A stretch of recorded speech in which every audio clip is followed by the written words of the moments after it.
atau peran-peran manusia di muka bumi ini tidak melihat atau tidak mengecualikan dari segi latar belakang suku, ras, ataupun agama dan lainnya. Semoga salawat kita selalu tercurah kepada baginda Muhammad SAW, bagi keluarga, para sahabat, sampai kepada kita semua yang selalu konsekuen terhadap ajaran yang dibawakan. Terima kasih Pak Ketua yang saya hormati, saudara saya Bapak Abu Rizal yang sudah memberikan kesempatan, dan kepada Ibu Moderator, Ibu Aisyah. Saya mungkin karena terlalu lama saya tidak kembali ke Mamuju, sampai saya ini baru kali ini juga ketemu dengan Ibu Aisyah ini. Baik, saudara-saudara sekalian, sebetulnya pada siang hari ini saya sudah sampaikan ke Pak Ketua sebelumnya bahwa saya tugasnya mungkin cuma 3 hari di daerah. Ternyata sampai hari ini masih bertugas. Jadi saya mohon maaf, saya masih mungkin agak kurang maksimal dalam proses ini karena ada beberapa kendala yang terjadi. Biasanya kalau itu di daerah-daerah itu seperti yang saya tempati hari ini, itu saya di pelosok ini. Jadi saya pakai saja ini untuk saya diberikan kesempatan atau amanah untuk berdiskusi atau berbagi pengalaman, dalam baik pengalaman pengetahuan maupun pengalaman hidup terkait bagaimana sesungguhnya kita dalam menempatkan posisi sebagai pemeran utama untuk menyatukan semua sifatnya abstrak maupun yang belum tersampaikan secara lugas dan tepat. Itulah posisi kita sebagai manusia ya, pemberi manfaat melalui komunikasi. Ini Pak Ketua memberikan saya materi ini tentang pengembangan keterampilan abad ke-21 melalui komunikasi efektif. Ini seperti yang kita ketahui bersama bahwa komunikasi itu berkaitan dengan bagaimana menghubungkan satu, dua, atau lebih seseorang untuk saling bertukar informasi,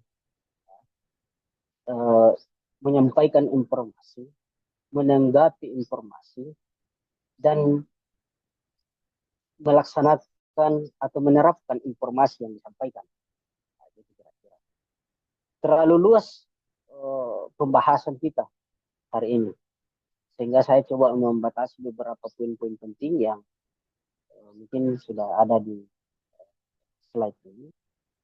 Ada 3 poin yang saya coba ramu menjadi satu terkait dengan apa itu komunikasi. Nah, Bapak Ibu sekalian, pertama-tama saya ingin katakan bahwa komunikasi ini yang pertama harus kita pahami adalah sesuatu yang tersampaikan. Jadi ada beberapa hal yang mesti kita tanamkan dalam diri kita sebelum kita masuk pada konsep-konsep komunikasi yang efektif. Coba di definisi. Coba di sini ya. Bisa kita lihat ada 3 poin penting yang saya coba share ke Bapak Ibu sekalian, bahwa komunikasi efektif itu adalah proses penyampaian pesan. Jadi bagaimana pesan itu tersampaikan ya, itu tergantung dari kemampuan seseorang atau kemampuan pemberi pesan. Ya. Jadi apa yang sesungguhnya kita inginkan, kadang-kala begini, kita selalu merasa bahwa diri kita adalah sumber dari segala sumber. Tetapi yang tidak kita sadari bahwa sesungguhnya sumber itu adalah pengetahuan dan pengalaman. Kita hanya sebagai perantara. Makanya di dunia hari ini itu alat komunikasi itu sangat canggih sekali. Kadang-kala kita menggunakan atau memanfaatkan beberapa platform-platform teknologi yang bisa menyampaikan pesan yang dulunya itu mungkin mengamalkan waktu berhari-hari atau bahkan berbulan-bulan. Tapi kalau hari ini pesan yang kita ingin sampaikan itu bisa mengambil waktu yang cukup singkat sekali. Tetapi pertanyaannya kemudian, apakah pesan itu tersampaikan atau tidak? Nah, gitu. Nah, tetapi yang perlu kita garis bawahi di sini bahwa ya komunikasi itu ya memang penyampaian pesan. Tapi apakah itu efektif atau tidak? Tunggu dulu. Kapan atau ciri-ciri pesan itu efektif atau tidak itu kan bisa terlihat dari bagaimana respon dari lawan komunikasi kita itu sendiri. Nah, gitu. Nah ini yang kedua, bahwa komunikasi itu bukan hanya berbicara, tetapi juga mendengarkan. Nah, ini banyak yang merasa bahwa tadi dia sudah, wah, saya ini sudah punya pendidikan yang tinggi, tetapi sehingga apapun yang saya sampaikan itu menjadi sebuah fatwa. Ini bahaya juga ini. Merasa sudah tinggi pengetahuan, tinggi sekolahnya, punya banyak ilmu, sampai-sampai apa yang dia sampaikan itu sudah menjadi fatwa. Nah, ini yang perlu kita hindari. Kenapa ini penting untuk kita hindari, terutama di abad 21 ini? Karena ternyata di luar sana masih banyak informasi yang tidak kita ketahui. Itulah kemudian kenapa kita penting untuk menyadarkan diri bahwa saya hanya sebagai alat dalam konteks penyampaian informasi, bukan sebagai sumber segala sumber. Sumber segala sumber itu adalah sebuah pengetahuan. Dari mana pengetahuan itu ya? Berangkat dari hasil proses berpikir, kemudian diskusi dan sebagainya. Nah, pengetahuan itu kuat dibarengi dengan pengalaman. Kadang-kala banyak yang alumni-alumni, saya mohon maaf ya, banyak alumni-alumni ya, cum laude misalkan, tetapi sulit untuk berkomunikasi dengan orang-orang. Kenapa? Karena dia merasa bahwa apa yang ada yang sudah dia dapatkan dari segi kajiannya sudah sampai di situ kebenarannya. Ya, kita tentu sepakat bahwa kebenaran itu adalah hasil dari kesepakatan. Jadi ini kita diskusi tentang komunikasi ya. Jadi yang namanya pengetahuan kalau tidak dibarengi dengan pengalaman itu sulit untuk diterima oleh khalayak.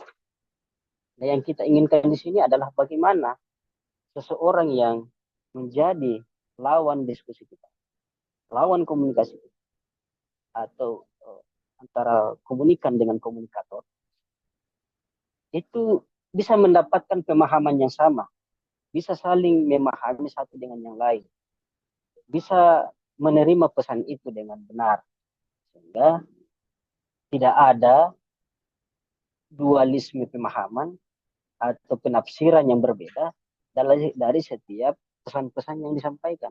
Kira-kira gitu. Nah, ya itu tujuan utamanya ya itu kita tahu bersama. Tujuan utamanya adalah tercapainya pemahaman antara pengirim pesan dan penerima pesan, komunikan dan komunikator.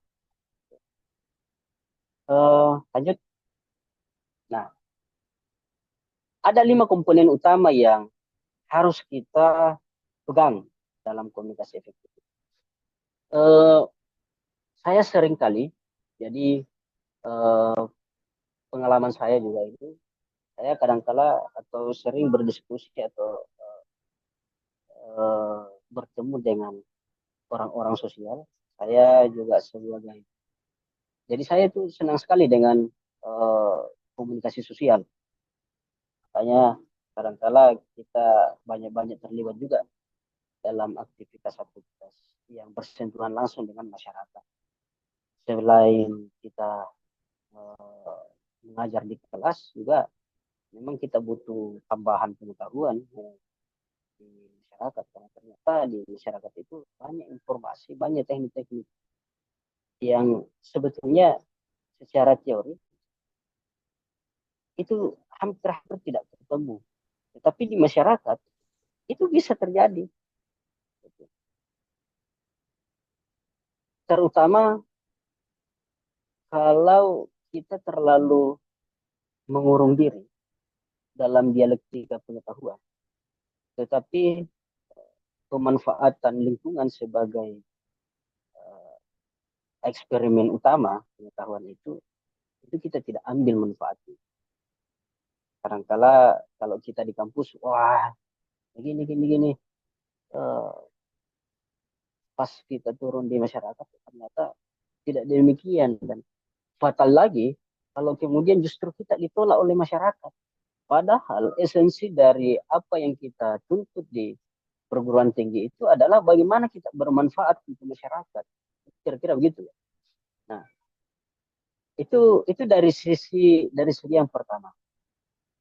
Yang kedua adalah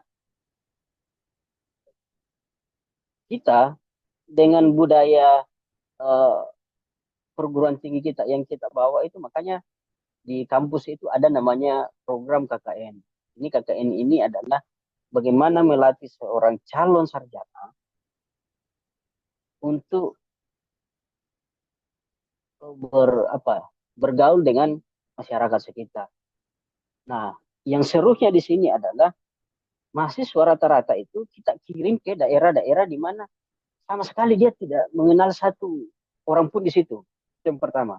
Yang kedua, budaya masyarakat di situ tempat dia ditempatkan untuk KKN itu sama sekali dia baru pertama kali di situ, sehingga dia akan berusaha secara mandiri untuk menyesuaikan diri, untuk berbaur dengan budaya-budaya masyarakat di sekitar. Ada pepatah orang mengatakan bahwa kalau masuk di kandang singa, ya berusaha untuk mengaum, jangan jadi singa, kira-kira gitu. Artinya apa? Bahwa kita itu tidak semestinya mempertahankan sesuatu yang kita anggap benar di tempat lain, dan itu yang kita mau terapkan di tempat yang berbeda. Ini pentingnya komunikasi, pentingnya bagaimana pesan itu tersampaikan secara jelas dan akurat. Apa maksudnya itu? Cobalah untuk berkomunikasi dengan masyarakat, dengan kolega kita, sesuai dengan kelas dan tingkatan lawan diskusi kita. Ya kalau masyarakat ya bicara seperti uh, kelasnya atau takaran bagaimana masyarakat umum berbicara, bagaimana masyarakat umum berdiskusi. Jangan kita membawa, oh saya menurut Aristoteles, bah, ngiri itu. Kalau mau tanam padi saja, mau bicara tentang filsafat, oh ngiri itu Pak. Tapi gitu. Tetapi bagaimana pesan-pesan atau ilmu filsafat itu kita sampaikan sesuai dengan tataran atau takaran pengetahuan masyarakat. Ini. Yang kedua adalah empati. Memahami orang lain itu penting. Jangan kita terlalu menjadikan diri kita sebagai alat ukur. Cobalah untuk menyesuaikan diri. Saya uh, di hampir 7 tahun ini coba melihat bagaimana sesungguhnya orang-orang berkomunikasi, terutama dalam dunia politik. politik sosial, itu ternyata setiap orang mau untuk dihargai. Kadang-kala kita ini ya, tantangan kita adalah coba menurunkan hasrat pengetahuan kita untuk bisa selevel dengan masyarakat yang kita datangi. Karena kapan tidak, maka kebenaran apapun yang kita sampaikan pasti akan tertolak. Nah, kenapa? Lawan bicara kita itu memandang bahwa kita dapat terlalu berlebihan, tidak sesuai dengan harapan mereka. Sementara dalam lingkup sosial politik, sama halnya dengan dalam lingkup pendidikan, itu ada namanya simbiosis mutualisme. Kadangkala yang terjadi adalah antara desain dan solehnya itu tidak searah, antara harapan dan yang terjadi di lapangan itu tidak sesuai. Siapa yang membuat itu tidak sesuai? Diri kita sendiri. Kita tidak mesti harus menyalahkan orang lain. Karena peran kita adalah bagaimana mempertemukan atau mengarahkan sesuai antara desain dan dasolenya. Bagaimana masyarakat dan kita sebagai pengantar informasi atau komunikan itu bisa menghubungkan atau mengkonekkan antara harapan masyarakat dengan harapan para pemerintah dalam konteks politik sosial. Kita tidak bicara tentang bagaimana teori uh, sosial itu diterapkan dan sebagainya, tetapi bagaimana memperankan diri kita sebagai ahli komunikasi. Yang ketiga adalah bahasa tubuh. Ini kadangkala saya mau mempraktikkan sedikit. Ini pesertanya mahasiswa sudah hampir selesai atau mahasiswa yang baru mau selesai, Pak Ketua? Ini gabungan dokter dari semester 8, semester 6, semester 4, semester 2. Karena ini penerima KIP, jadi harus ada pembinaan dulu. Iya, khusus Oh, penerima KIP iya, semua iya, ini, iya. dokter. Oke. Iya.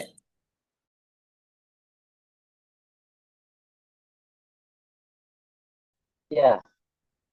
Nah, eh, ada beberapa bahasa tubuh yang seringkali menjadi penilaian utama yang paling pertama orang lihat. Yang pertama adalah bagaimana sikap kita pada saat pertama kali bertemu dengan orang baru.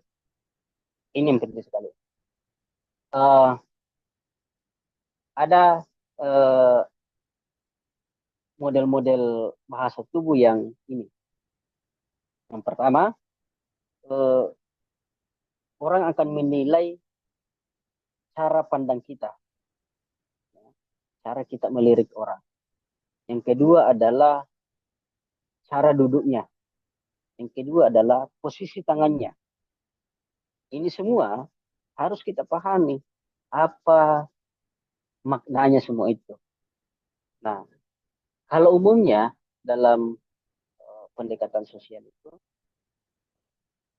psikologi sosial, itu biasanya kalau kita ketemu dengan orang, kadang-kala kita eh, tangan itu kita ini, istilahnya seperti ini. Ya, gitu.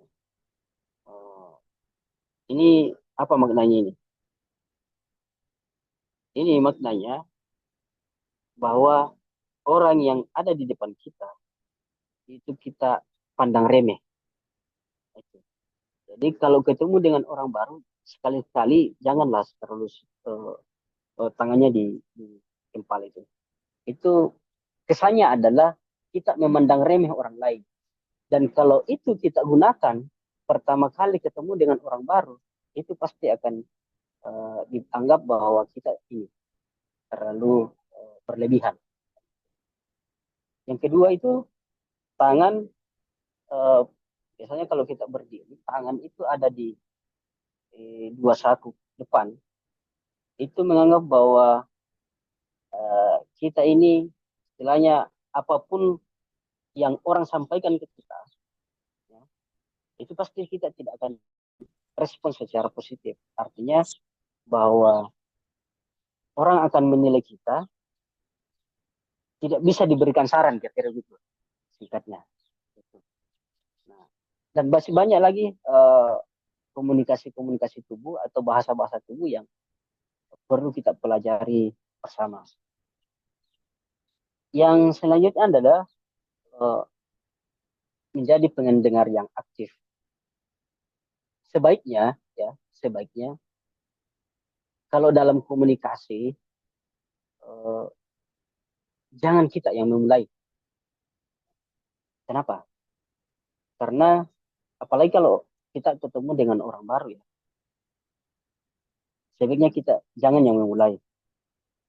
Karena kadangkala uh, dalam komunikasi itu sebagai pendengar yang aktif, ini posisi sebagai pendengar yang aktif, komunikan itu akan menunggu apa bahan diskusi pertama kali yang harus kita satukan. Jadi jangan kita memulai sesuatu kalau yang mengharapkan kita dalam posisi pembantu di sini. Ya. Kita dalam posisi pembantu maksudnya adalah masyarakat atau lawan bicara kita itu membutuhkan sesuatu dari kita. Jadi kita jangan yang memulai. Kecuali dalam waktu-waktu yang tertentu bahwa kita ingin menyampaikan pesan-pesan itu, ya, mungkin kalau misalnya kita sebagai narasumber ya pasti kita yang memulai. Tetapi kalau dalam lingkup sosial ya sebaiknya dan kita yang memulai karena kadangkala kita terjebak dalam sebuah perdebatan itu. Ini pesan-pesan saya sebetulnya. Ini apa pengalamannya yang selama ini saya gunakan. Jadi saya apa kadang itu tadi ada dua alat yang perlu kita pakai, yang perlu kita tanamkan dalam diri atau menjadi alat kita. Yang pertama adalah pengetahuan dan pengalaman. Yang kelima adalah umpan balik. Ya. Jadi bagaimana kita itu tadi, bagaimana kita merespon tingkat diskusi kita dengan orang lain itu sebaiknya kita meresponnya sesuai dengan bahan diskusi. Ya. Kita meresponnya sesuai dengan bahan diskusi. Kalau kita merespon seseorang dalam diskusi itu, maka biasanya kita itu mengambil analogi, ya, analogi untuk menyampaikan pesan itu. Sebaiknya gunakan analogi-analogi sederhana, yang sederhana, kemudian itu banyak terjadi di lingkungan masyarakat sekitar. Yang ketiga adalah mudah dipahami. Jangan mengambil analogi yang terlalu jauh. Ini yang sering sekali terjadi. Jangan mengambil analogi yang terlalu jauh. Itu bisa membuat lawan bicara kita menjadi bosan. Jadi baiknya kita mengambil analogi yang sederhana, dekat dengan lingkungan dan sebagainya. Tantangan di abad 21 ini adalah ada beberapa di sini. Saya perbedaan budaya dan bahasa. Nah ini yang saya sampaikan di awal bahwa ternyata meskipun teknologi sudah berkembang, tetapi karena ada perbedaan budaya, ada perbedaan alat komunikasi yaitu bahasa, sehingga pesan itu sulit untuk tersampaikan. Bagaimana menjawab itu atau bagaimana solusi dari kondisi itu? Tentunya ya itu tadi bagaimana kita melatih diri untuk berkomunikasi. Dengan cara apa? Ya tentu banyak belajar, ya kan? Banyak diskusi, terutama dalam pemanfaatan bahasa global. Ini penting sekali. Yang kedua adalah informasi yang overload. Nah, bagaimana informasi yang overload? Ini yang sering sekali terjadi. Eh, saya berharap kita yang hadir di Zoom ini itu tidak melakukan ini. Apa? Apa itu? Sangat mudah sekali kita meneruskan. Terkadang masa di grup-grup apa semua itu pesan-pesan yang kita tidak menyaring, kita tidak mencari kebenaran informasi itu sebelum kita share kembali, sebelum kita menyebarkan kembali. Ini yang sangat fatal sekali. Dalam dunia pendidikan hari ini, saya ingin sampaikan bahwa banyak orang tua yang berusaha untuk membawa anak-anaknya itu belajar coding. Coding ini adalah eh, apa ya, semacam eh, dunia teknologi yang melatih diri kita untuk mengutak-atik teknologi. Nah, apa manfaat dari coding ini adalah melatih atau mempermudah kita untuk mengetahui, salah satunya ya, yang sederhananya, mempermudah kita untuk mengetahui apakah kebenaran itu benar sumbernya atau tidak, dasarnya benar atau ini hoax. Itu bisa kita telusuri. Tapi ya itu lagi, harus kita paham tentang ilmu-ilmu coding itu. Makanya banyak orang tua sekarang yang coba mau membawa anaknya untuk kursus coding. Tetapi sesungguhnya pemanfaatan teknologi hari ini, terutama di AI, itu kalau eh, pendiri Nvidia itu dia katakan bahwa sebetulnya bukan coding yang harus kita utamakan, tetapi apa ilmu fisika. Nah, kenapa ilmu fisika? Ternyata fisika ini adalah ilmu paling dasar dari sebuah perkembangan teknologi. Jadi AI dan perkembangan selanjutnya itu semua jadi awali dari ilmu kimia, ilmu fisika. Tetapi pertanyaannya kemudian hari ini, apakah kita mau kembali dulu untuk belajar fisika hari ini? Tentu tidak. Tetapi paling tidak kita bisa memahami bahwa dasar dari sebuah perkembangan teknologi itu adalah ilmu fisika misalnya. Apa yang harus kita lakukan hari ini?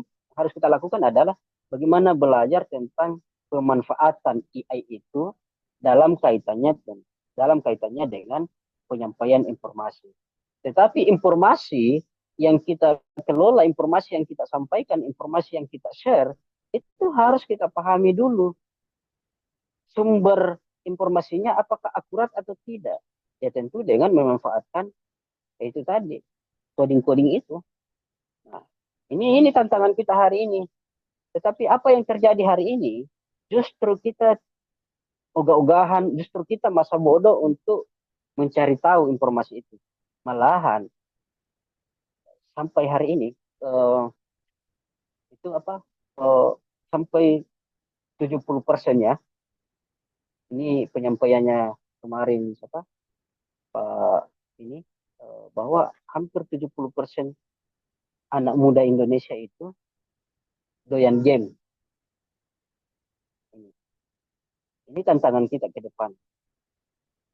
Nah, kalau di masyarakat, nah kita ini menjadi doyan game, mana biar teori apa kita gunakan untuk menerapkan sebuah pengetahuan kalau teknik-teknik yang kita seharusnya kita manfaatkan itu tidak bisa kita kuasai karena terlalu banyak ini.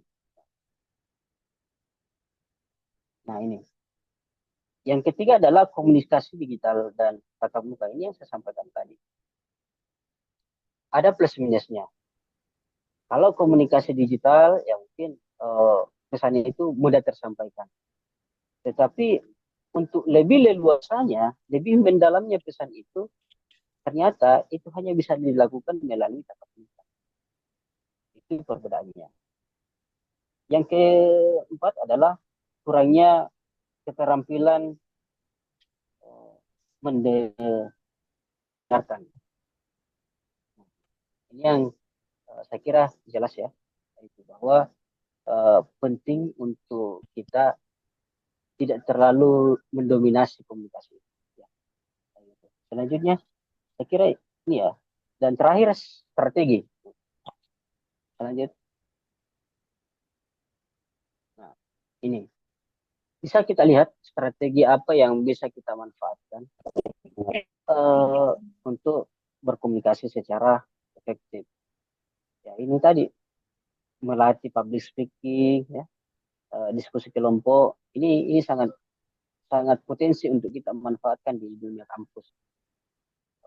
Bijak dalam menggunakan teknologi komunikasi, pelatihan mendengarkan secara aktif, ya. Nah, yang paling berat itu adalah belajar untuk menjadi pendengar setia. Kadangkala karena jiwa anak muda kita ini masih bergebu-gebu ya, kita tidak mau kalah dalam sebuah perdebatan. Sekalipun pesannya itu sudah tidak jelas lagi, ya yang penting saya tidak kalah, begitu. Nah, gitu. Saya kira itu Pak Ketua yang bisa saya sampaikan. Saya sih berharapnya ada interaksi ya. Saya tidak ini. Saya kembalikan kalau ada yang ini.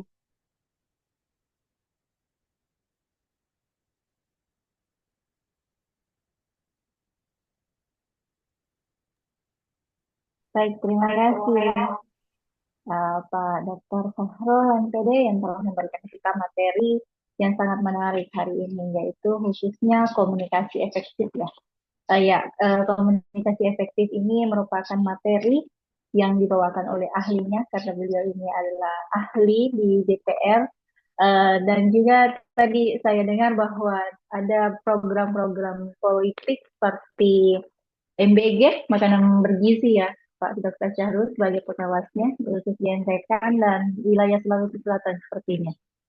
Ya, kita ini membantu pemerintah ini. Iya, betul, betul.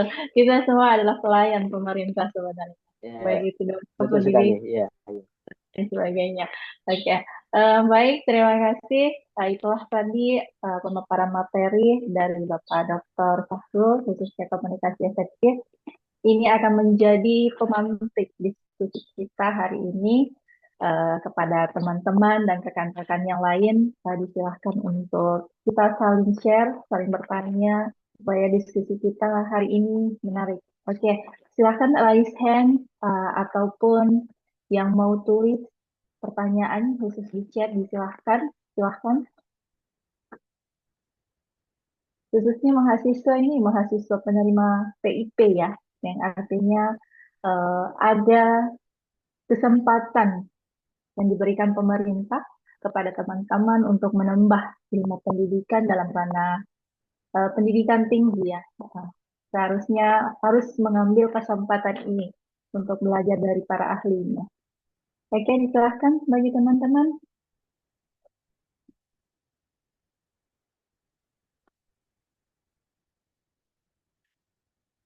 Ada beberapa yang saya kenal ini dari mahasiswa semester 6 ya.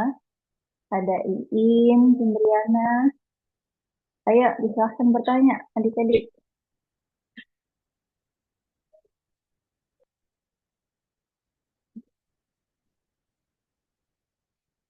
Kalau komunikasi efektif, yang artinya tadi sudah disampaikan Pak Dokter bahwa komunikasi efektif itu seharusnya ada umpan balik ya Pak Dokter.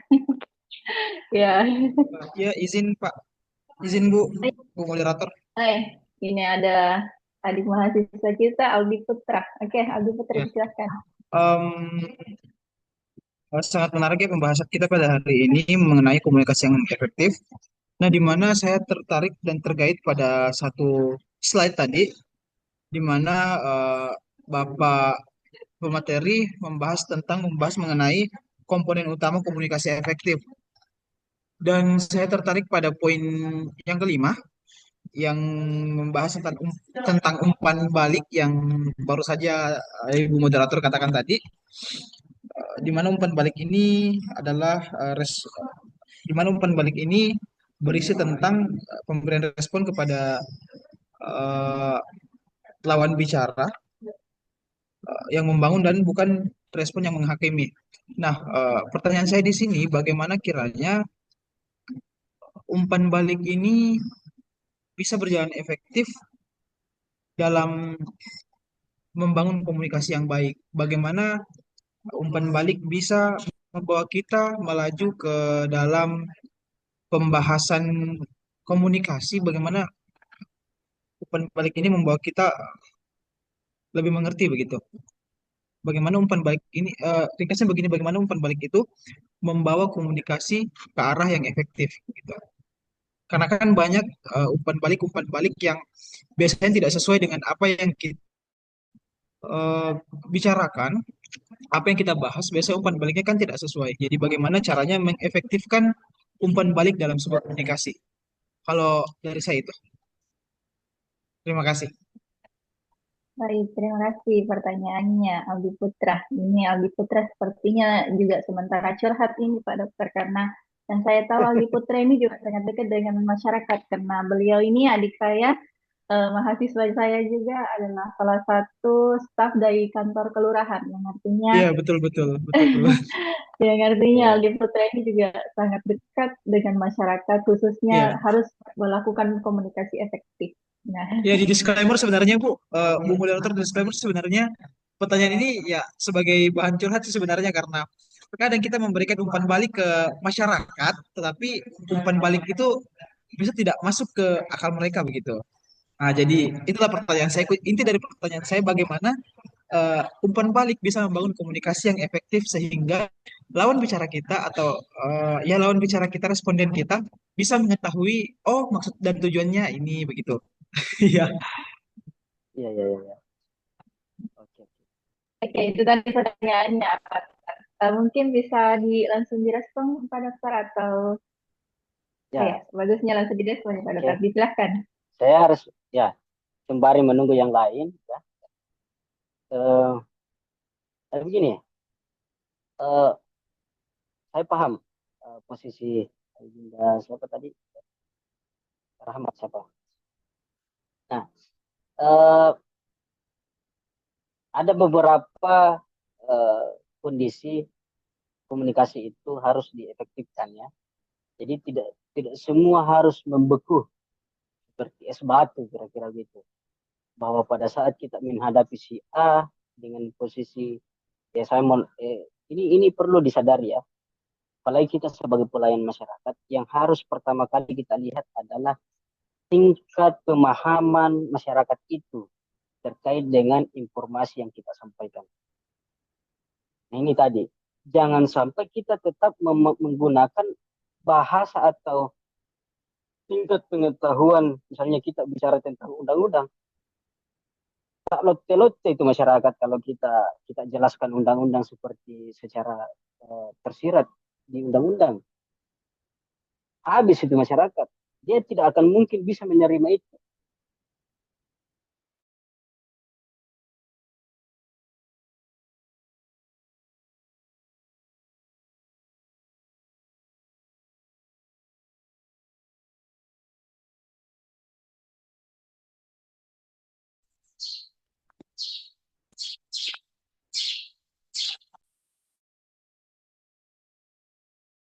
Ini sepertinya jaringannya Pak Syahrul yang bermasalah ya. Sepertinya begitu. Kendala di jaringan mungkin beliau.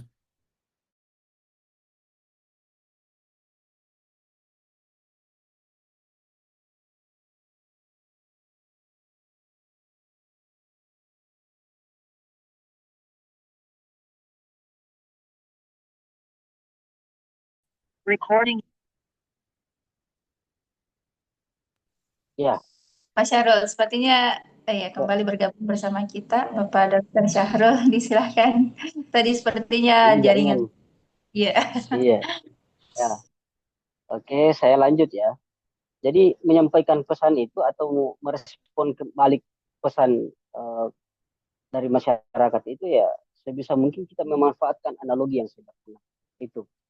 Yang kedua, yang ketiga adalah sebetulnya masyarakat ini kan itu tadi saya katakan bahwa mereka yang membutuhkan kita. Jadi kita mesti lebih banyak mendengarkan. Kita jangan terlalu menekan diri kita bahwa ya A tetaplah A, tetapi bagaimana kita menjelaskan A itu melalui pendekatan B supaya masyarakat lebih memahami. Sederhanakan komunikasi itu. Saya kira gitu ya. Ini trik saja sebetulnya. Jadi saya paham betul menghadapi masyarakat, terutama kalau masyarakat yang sudah emosi, ingin mendapatkan pelayanan yang cepat, tetapi dalam kondisi tertentu kita tidak bisa memberikan pelayanan itu dengan cepat, karena mungkin ada kendala-kendala ya. Perlu ada penjelasan tambahan. Ya, saya kira itu ya. Itu trik saja. Baik, terima kasih penjelasannya Pak Prof. Itu adalah cara gitu ya, yang disampaikan para Prof. Pak Dokter. Ini sudah Pak Prof ini. Semoga Amin, ke amin. depannya bisa mencapai Pak Prof. Oke, itu tadi pengalaman yang disampaikan oleh Bapak Dokter Syahrul. Bagaimana ini Aldi Putra? Bagaimana respon umpan balik kembali? Ya sebenarnya terjawablah apa pertanyaan saya pada hari ini. Saya kira hal tersebut akan saya aplikasikan kepada masyarakat nantinya ketika melayani begitu. Begitu Pak. Jadi saya ucapkan terima kasih banyak atas jawabannya Pak. Oke, sama-sama. Sudah sangat jelas dan bisa saya pahami. Putra di kelurahan mana? Pak, saya di Kelurahan Lantara Pak, di Polewali. Oh, di Polewali. Iya. Kuliah di DDI. Di Stid Al Hairia Mamuju Pak. Oh, iya, iya. Saya dosen di STIP juga, tapi Wah, jarang ini. Tapi beliau sudah jadi Oke. ahlinya Pak DPR di Sulawesi Selatan ini. Jadi kebanyakan di Makassar beliau ini. Ya, Oke. kita diberi amanah untuk membantu DPR. Saya kalau di posisi itu di ini, Bu. eh, pe- pembuatan peraturan daerah. Jadi kita di situ diberi amanah untuk menjadi pakar pembuatan peraturan daerah di DPR provinsi. Jadi kita banyak-banyak bersentuhan dengan masyarakat langsung. Ya. Oke, siapa tuh masih ada? Ya, itulah Izin, tadi pertanyaan selanjutnya disilakan kepada teman-teman adik-adik mahasiswa yang lain untuk izin bertanya. Oke, tanya. ini ada Ikram. Silakan Ikram. Juga Kak Jadi, izin bertanya. Assalamualaikum warahmatullahi wabarakatuh. Aktifkan kameranya Waalaikumsalam Ikram. warahmatullahi wabarakatuh. Aktifkan kameranya.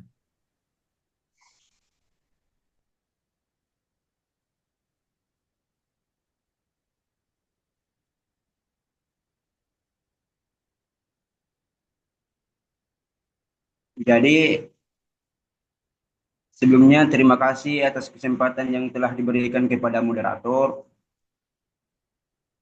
Perkenalkan, nama saya Ikram dari Sekolah Tinggi Agama Islam Al-Azhari Mamuju. Sekarang menduduki semester 4 di Fakultas Hukum. Jadi mengenai pembahasan yang sangat luar biasa tadi yang dibawakan oleh pemateri mengenai komunikasi efektif. Jadi perlu kita ketahui bersama bahwasanya komunikasi efektif adalah proses pertukaran informasi, ide atau perasaan yang menghasilkan pemahaman yang sama antara pengirim pesan dan penerima pesan.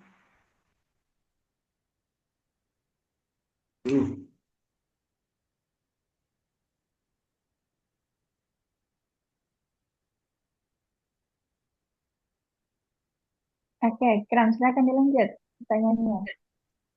Tunggu dulu Pak, jaringan kayaknya.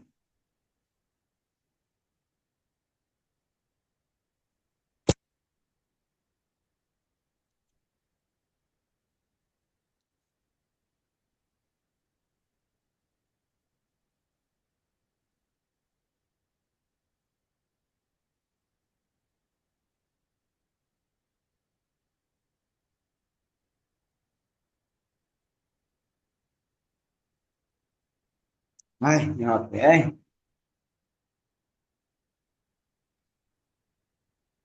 Lanjut, Baik, lanjut. Ikram. Bagus. Ayo Lanjut, lanjut Ikram. silakan. Ikram, kita Di bisa sini dengar di sini suaranya Ikram. terdengar. Ya. Oke, silakan Ikram.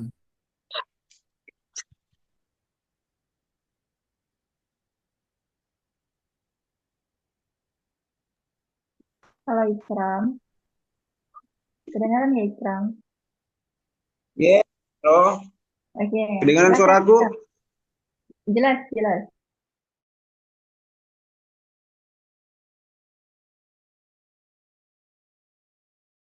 Ya, Jelas, terdengar. jelas. Jadi saya ulang pertanyaannya.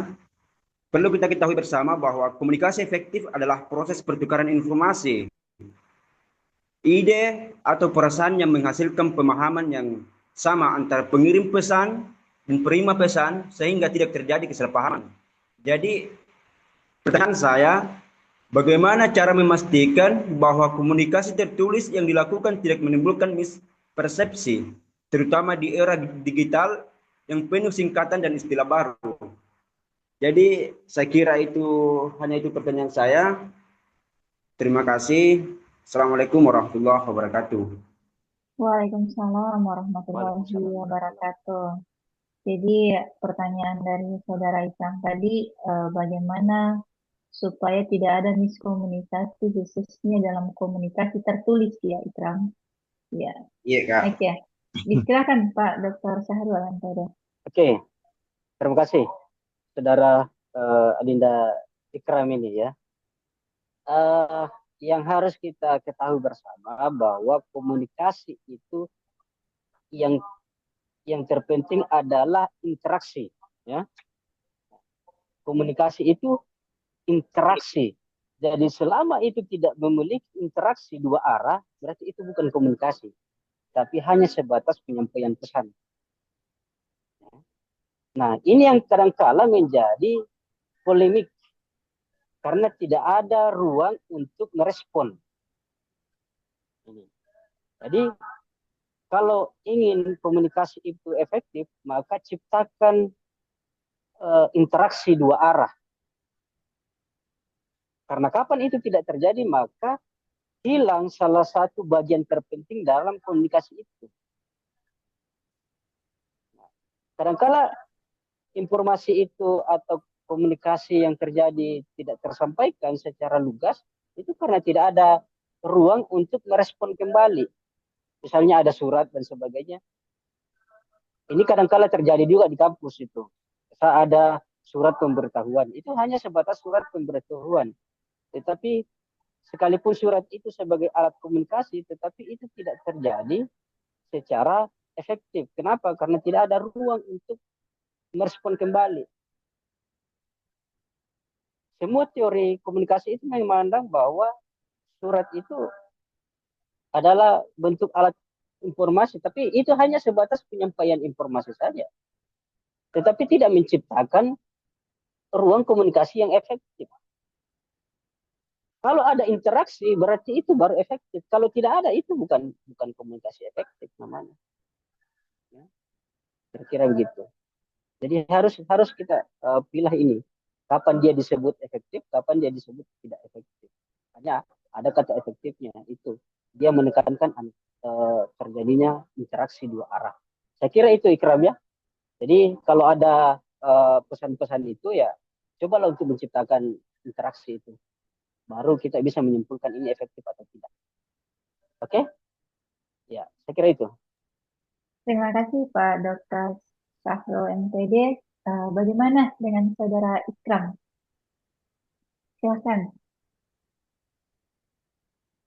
Oke, terima kasih atas pertanyaan dari Ikram. Selanjutnya tadi masih ada yang mau bertanya untuk Mama Ratna ya? Iya, Kak. Oke, silakan Ratna. Bismillahirrahmanirrahim. Assalamualaikum warahmatullahi wabarakatuh. Waalaikumsalam. Sebelumnya terima kasih kepada moderator telah memberikan kesempatan untuk bertanya. Perkenalkan nama saya Ratna, saya salah satu mahasiswa dari STAI Al-Azhari Mamuju, sedang berada di semester 4. sangat bagus tadi pemaparan materinya. Tadi saya sempat melihat bahwa ada sedikit public speaking. Nah, di sebuah kelompok diskusi mahasiswa hanya 2 orang yang aktif berbicara, sementara anggota lain lebih banyak diam. Nah, moderator juga mencoba memberikan kesempatan berbicara, tetapi beberapa anggota tetap enggan menyampaikan pendapatnya. Nah, pertanyaan saya, Pak, bagaimana menurut Bapak, apakah peran public speaking hanya untuk keberanian berbicara atau juga mencakup kemampuan menghargai audiens? Mungkin itu, Pak. Terima kasih. Saya kembalikan kepada moderator. Assalamualaikum warahmatullahi wabarakatuh. Waalaikumsalam warahmatullahi wabarakatuh. Sangat menarik ya pertanyaan dari Ratna ini, adik kita dari Al-Azhari ya, Al-Azhar. Baik, silakan Pak Dr. Syahrul untuk menanggapi. Oke, terima kasih. Jadi betul sekali. Ini pertanyaannya menarik. Apakah public speaking itu hanya sebatas melatih atau memperlancar kita untuk berkomunikasi, untuk berbicara dalam sebuah forum, ataukah lebih pada bagaimana menghargai forum dan audiens yang lain? Jadi begini, public speaking ini adalah bagaimana seseorang dalam berbicara itu tutur katanya terstruktur sehingga mudah dipahami apa yang dia sampaikan dari segi penggunaan bahasa, kemudian struktur kata, kalimat, kemudian jadi estetika berbicaranya, ya, itu ditekankan di situ. Tetapi bagaimana menghargai audiens itu lebih pada bagaimana sikap kedewasaan dan penguasaan pengetahuan, ya, kedewasaan dan sikap penguasaan pengetahuan. Sikap ini itu tadi dari segi bahasa tubuh, kemudian yaitu termasuk di dalamnya itu adalah kemampuan struktur komunikasinya dan sebagainya.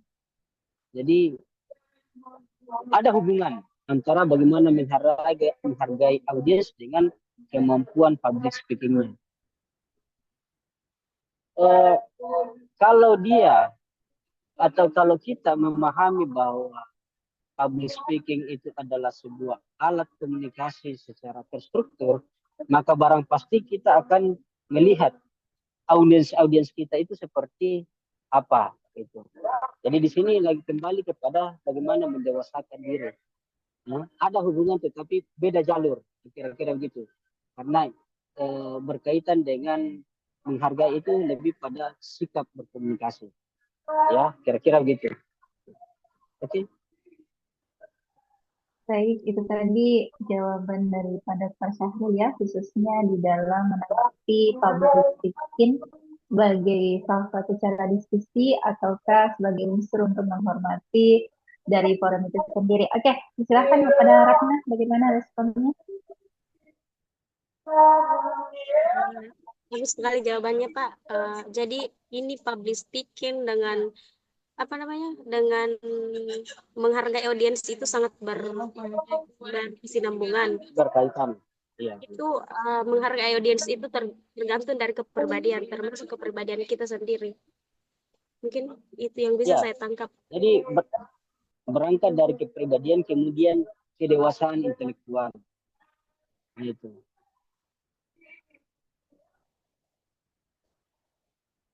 Oke. Bisa ditangkap, Pak. Terima kasih.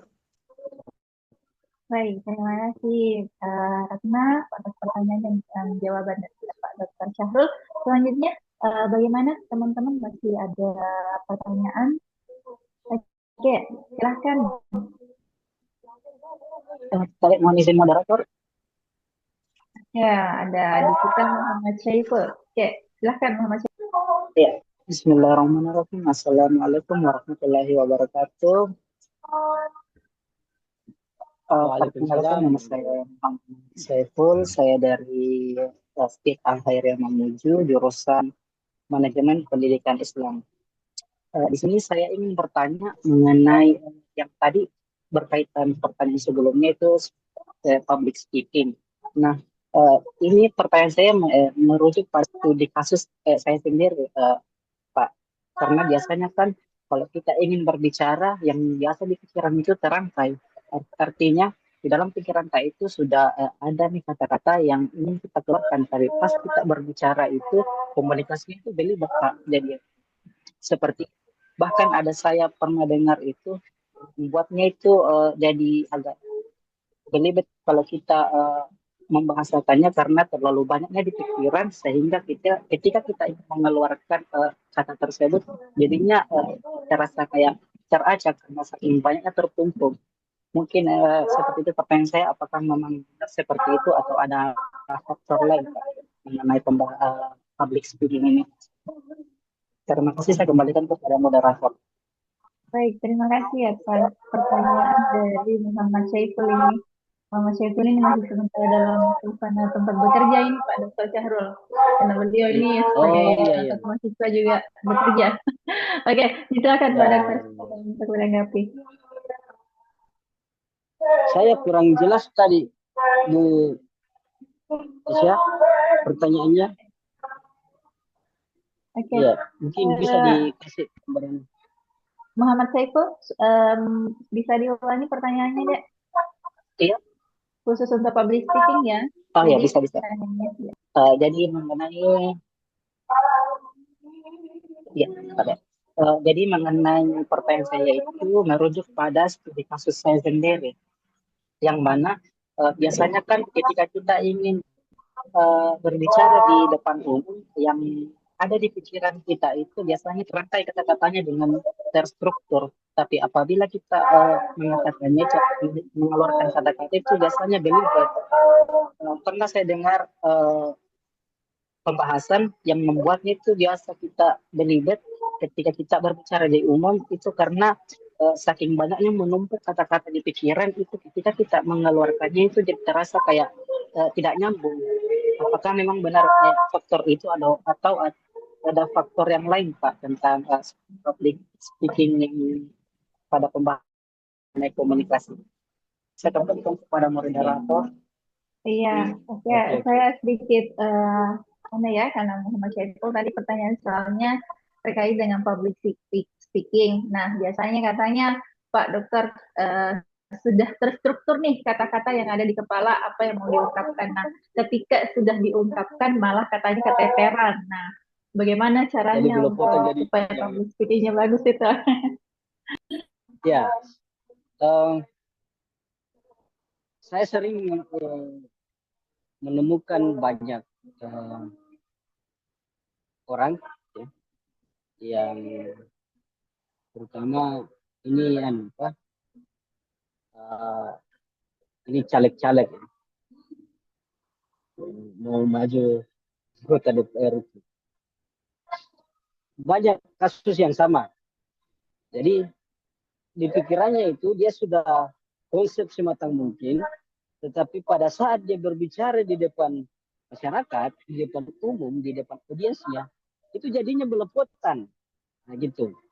Nah, ternyata setelah saya amati,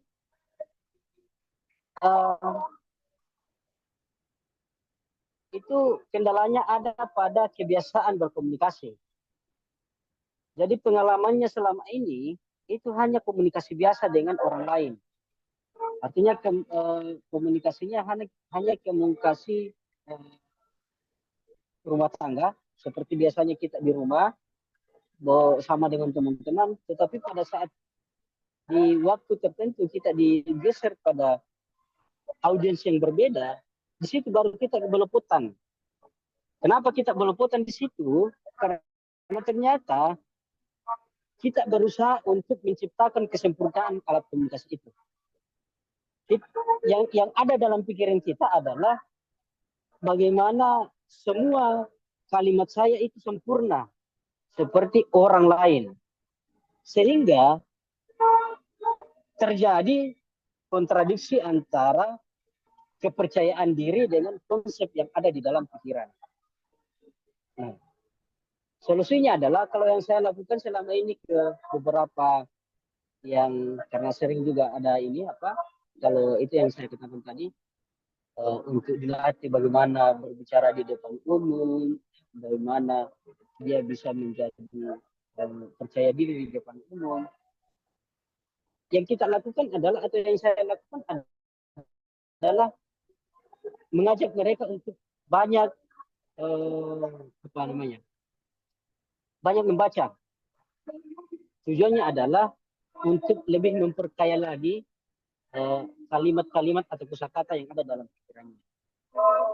Itu yang kedua. Yang ketiga, supaya tidak belepotan dalam berbicara, kita sebaiknya jangan terlalu banyak berbicara, tapi banyak mendengarkan. Satu dua kalimat yang keluar lebih tegas dan lugas itu lebih baik daripada harus menjelaskan sesuatu, tetapi kemampuan kita untuk menjelaskan sesuatu itu justru membuat sesuatu itu menjadi tidak jelas, dalam kurung belepotan. Jadi baiknya kita banyak-banyak mendengar saja. Nah gitu. Saya kira itu ya triknya supaya bisa percaya diri. Nah, sulit juga kalau kita tidak mau baca buku, karena itu membaca buku itu adalah bukan kalau kita mau menghindari kemampuan bahwa saya lebih buka Google saja kalau mau kerja tugas. Bukan di situ esensinya baca buku itu. Tetapi bagaimana kita melatih menyusun kosakata. Buku itu melatih kita untuk menyusun kosakata. Ya, saya kira itu ya. Itu. Ya. Terima kasih trik-triknya Pak Dr. Syahrul ya.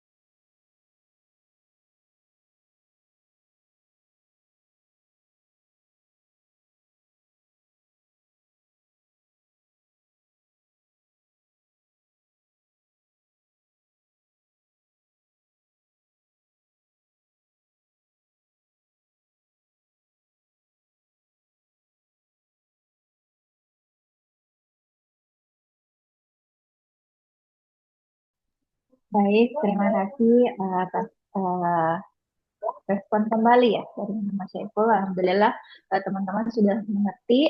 Bagaimana Pak? Masih mau ditambah pertanyaan atau teman-teman yang lain masih ada pertanyaan dalam short course kita ini ya, kursus singkat kita khusus untuk materi keterampilan komunikasi efektif. Oke, keterampilan komunikasi efektif. Oke, bagaimana teman-teman yang lain masih ada pertanyaan? Izin moderator. Baik, disilahkan Syihab Al-Munawwarah. Ya, terima kasih. Perkenalkan, nama saya Syihab Al-Munawwarah dari kampus Siti Al-Heria Mamuju. Saya sendiri sudah semester 4 di sini. Alhamdulillah dari penjelasan dari Pak Dokter tadi, ini saya mau bertanya Pak, dalam komponen utama komunikasi yang efektif kan ini sudah jelas menjelaskan pesan, empati, bahasa tubuh, dan mendengarkan efektif, dan umpan balik. Nah, biasanya kan kita ini sebagai apa ya, sebagai orang yang berbicara atau guru lah misalkan Pak, kita mau berkomunikasi dengan murid-murid ini, karena dalam apa ya, pengalaman saya Pak, ada beberapa murid yang kayak minder Pak, atau dia bermasalah di psikologinya, kayak malu, pemalu Pak. Nah, bagaimana kita mau menciptakan ruang yang efektif ini Pak dalam komunikasi ini Pak antara guru dengan sang murid ini Pak. Karena lawan bicara ini Pak atau anak murid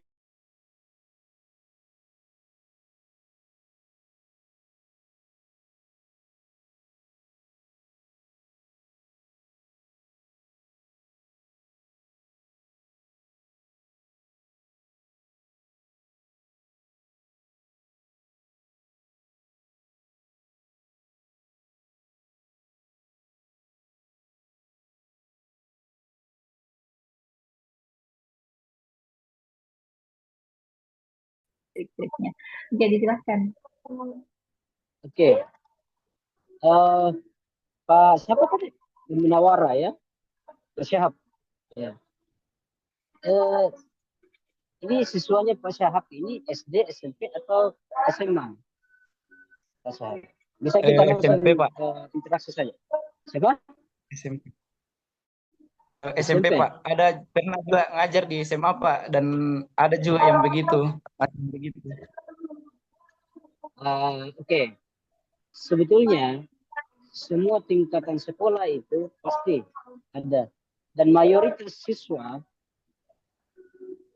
kalau kita membandingkan antara yang percaya diri bicara dengan yang tidak percaya diri bicara, lebih banyak yang didiam dibanding dengan yang mau berbicara di kelas. Jadi gini, program pemerintah hari ini itu untuk pendidikan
Oke, sudah bagus kembali.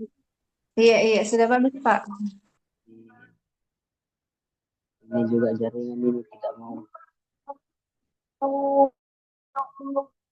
Ya, oke ya. Oke, saya lanjut ya. Oke, jadi itu tadi yang saya sampaikan bahwa yang pertama kita lakukan adalah bagaimana berkomunikasi secara personal. Kadangkala personal itu akan membangkitkan kepercayaan murid peserta didik ini untuk menyampaikan apa sesungguhnya yang menjadi kelemahan dia. Nah, di situ kita bisa merespon. Oh, ternyata dalam kelas itu perlu kita menciptakan suasana itu bisa menggembirakan. Jangan menciptakan ketegangan di dalam kelas. Ini yang sering sekali terjadi di guru itu sendiri.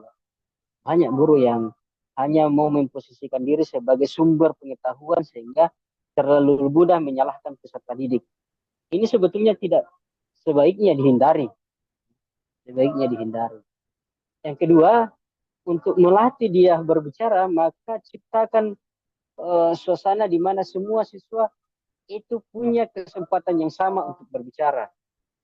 Luangkan waktu, misalnya kalau dalam kalau jam pelajaran itu 2 jam pelajaran, 1,5 jam itu fokus ke materi, setengah jam itu apa istilahnya refleksi diri.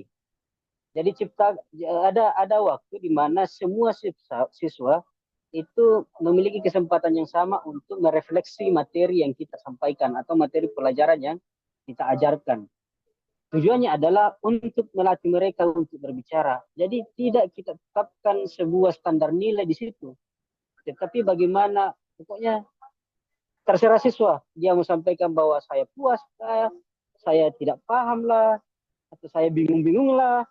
Paling tidak itu menjadi refleksi dia tentang materi yang kita sampaikan.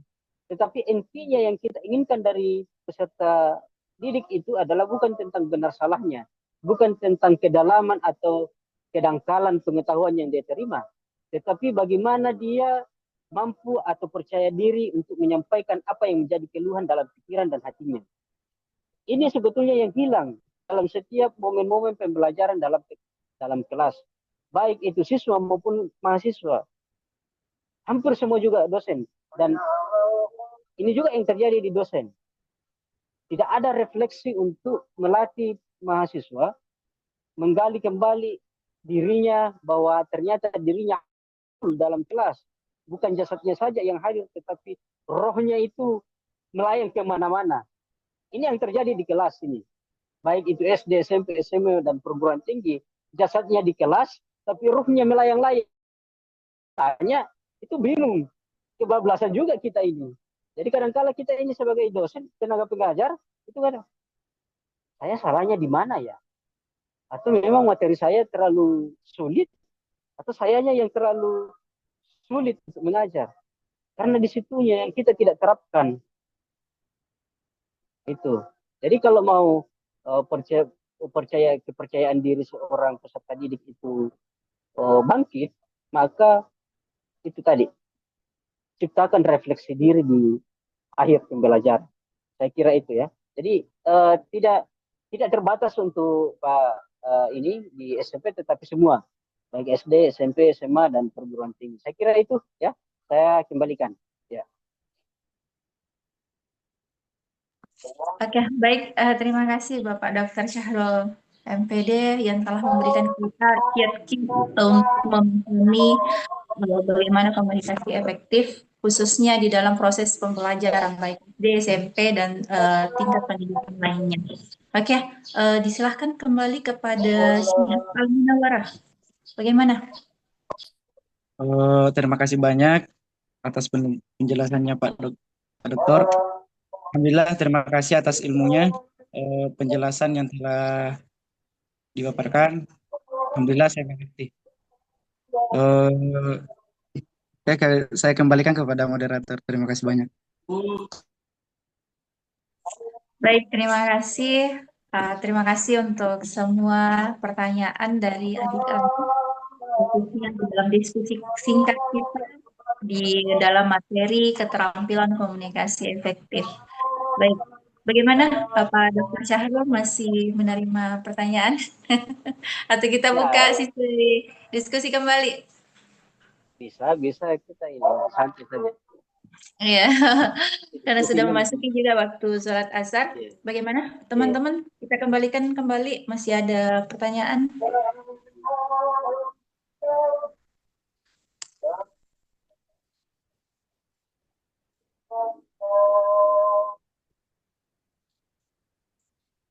Oke, sepertinya sudah tidak ada ya. Sudah tidak ada yang raise hand dari adik-adik. Terima kasih. Baiklah, diskusi kita untuk hari ini khususnya keterampilan komunikasi efektif merupakan salah satu materi yang sangat efektif, yang sangat berguna nantinya dan bermanfaat khususnya bagi kita mahasiswa maupun dosen. Bagaimana nantinya kita terjun langsung baik di dalam proses pembelajaran maupun berhubungan langsung kepada masyarakat, yang tentunya keterampilan komunikasi efektif ini akan senantiasa kita gunakan di dalam melakukan sosialisasi. Baik, terima kasih Pak Dr. Syahrul MPD atas ilmu dan pengalamannya yang diberikan kepada kita.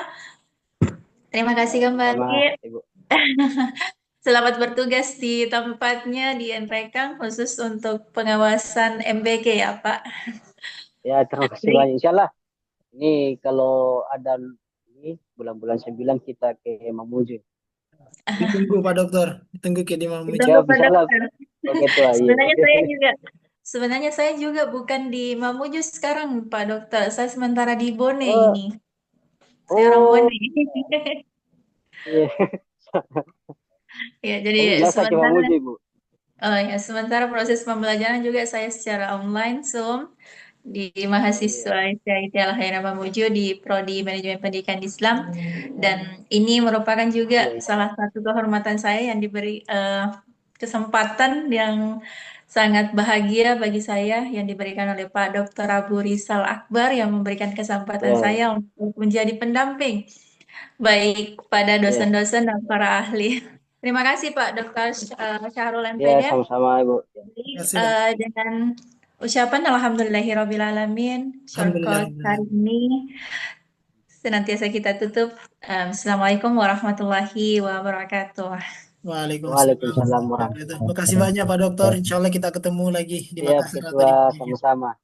Insyaallah, mungkin hari